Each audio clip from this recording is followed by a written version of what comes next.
Oh yeah, baby. Guess what? I got my Atari 7800 here. Amazing system back in the day. Well, this was Atari's yet another attempt to get back in the good graces with the gaming public and release our all new powerful machine back in the late 1980s. Yeah, the Atari was huge back in the early 1980s. You know, they were having like millions of dollars in sales, but Atari shot themselves in the foot by releasing a whole bunch of terrible games. Yeah, so Nintendo didn't kill Atari, Atari killed Atari. You want to play some games, but you don't have a system no more? Why not upgrade to Atari 7800? Not only will it let you play these, new games for it, complete with better graphics and all that. Sounds are still the same though, and that's kind of weird. But you can also play your Atari 2600 games on here. And if you want to play your Atari 5200, you're out of luck. But who wants to play that anyways? I don't know, the Atari 5200 had some good games for it, but it was a huge failure. Atari liked to ignore it and all that junk. But let's have a closer look at this machine, shall we? A lot like that Atari Darth Vader unit that they re-released. Yeah, but it's much bigger in size. You still got a top-loading system here. Insert your games up here. Even has like a reset and select button if you want to change your difficulties, and even the pause feature. But it's on the system itself. It's not like original Nintendo games, even though this was released in the original Nintendo era. I hate systems where you have to pause on the system itself, but at least it does have a pause feature, because many classic systems don't even have that. Okay, I'll show you some of the games here.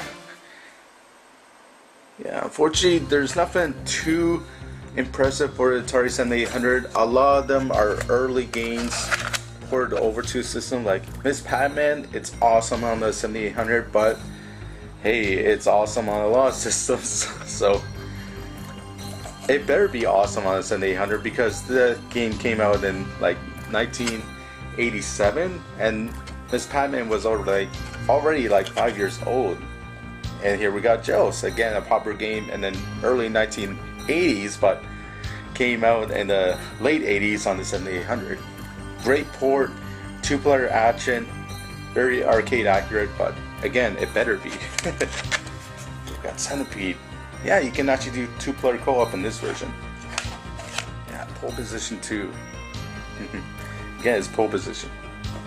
Yeah, are you sensing a pattern here? Early 80s games on a 7800, no big whoop. But hey, Atari tried at least. There are some pretty unique games for systems like Atari Warriors, which I don't have unfortunately. A few years ago I had games like Double Dragon and Atari Warriors, but I sold off my collection to help pay for the house, you know, but and sadly it's not a system I come back to very often. Like popping in these games again is fun, but I can also play these games on like any National Museum collection, and it's nothing too special anymore. You compare that to original Nintendo and all, where it has tons of exclusive fun games like Super Mario 3, Guardian Legend, Final Fantasy, all those great complex games that were made back then, and they're still awesome.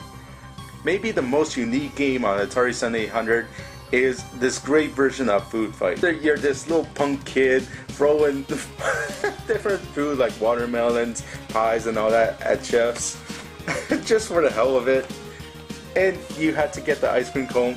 It's a good fun arcade style like game for your 7800. Very unique. I haven't seen ports in too many systems, so it was one of the main reasons why I got my Atari 7800 again. There's nothing wrong with these games. I can play my Atari 2600 games on here. It's easy to hook up. You better make sure though that you get the right AC adapter. Yeah, okay. Here it says Atari on it and all that junk. And it has this weird, almost like ghostly. I'm gonna haunt your dreams. games. I'm a skeleton. Woo! Yeah, sort of like designed to. Make sure you got that and one of these ancient, annoying, yeah, TV switches, because that's what the 7800 recognizes. Yeah, look at this thing. Almost bumped myself in the head there. Yeah, the 7800 also had a unique little re-release. Here we got the original Atari flashback system, which is designed to be sort of like the Atari 7800. Okay, let's open this sucker up. Yeah, you get 20 built-in games with this thing. Yeah, look at that system compared to the 7800. Now you think it would be the same power, the same type of system. You could easily emulate games onto that system. Yeah, it even has Food Fight on here, which I decided to play again. But all the games on this little thingy here are terrible. So you got Food Fight on here, but it plays nothing like the original Atari 7800 version because it plays a lot slower. Yeah, this thing is cheap. Don't buy it. But sadly, this is probably the easiest way to get your hand on Atari 7800 like system. Oh yeah, and these were the original controllers you got with the North American unit. Here, this one is much smaller in size compared to the original silver-like model, but these are not very easy to use. Like here, I'm trying to get a good grip on it. I gotta hit the buttons here, and oh, it's aggravating. I get sore just using it right now. This is definitely not too user-friendly. I hold it like this and tap the buttons like that. You know, you just got this big stick here that's in the way. That's what she said, but yeah, if you want a good Atari 7800 controller, get the European exclusive release here. Yeah, they got a NES-like controller. You actually got a much smaller stick, much easier to handle. Yeah, you get two buttons at the side here, very easy to press. You don't have to go outside the controllers, just click on it. No, this is so convenient, much better. And you can even remove the knob here and play like original Nintendo Crosspad. Very awesome.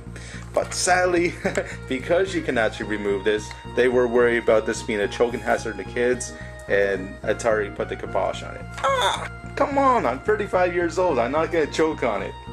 Well, hopefully not. That would be a weird way to go, eh? Yeah, Star Soldier dead from choking on a stupid controller stick. Yeah, that's just a cool little look at the Atari 7800. Still a sexy little machine here. It's a good all-purpose unit. There's a lot of games on this thing. There's a lot of unique 7800 collectibles on it. So it's well worth tracking down if you want a good Atari system, but not a great Atari system. And that's why I give it a 64 out of 100. Okay. You get all the right doodads with it. You get completing bots. Yeah, you got yourself a nice little collector's piece that looks great on the shelf here. And the games are not too bad too. Much better arcade ports than the 2600, but again, they better be better. They better be better. And yeah, this would be Atari's last home video game console until they release the Jaguar. But that's for another video. Okay, I thank you all for watching. This is Arizona World Champion Ryan Janot, Star Soldier 1, or why the hell I'm calling myself. Over and out. Thank you for watching. Woo!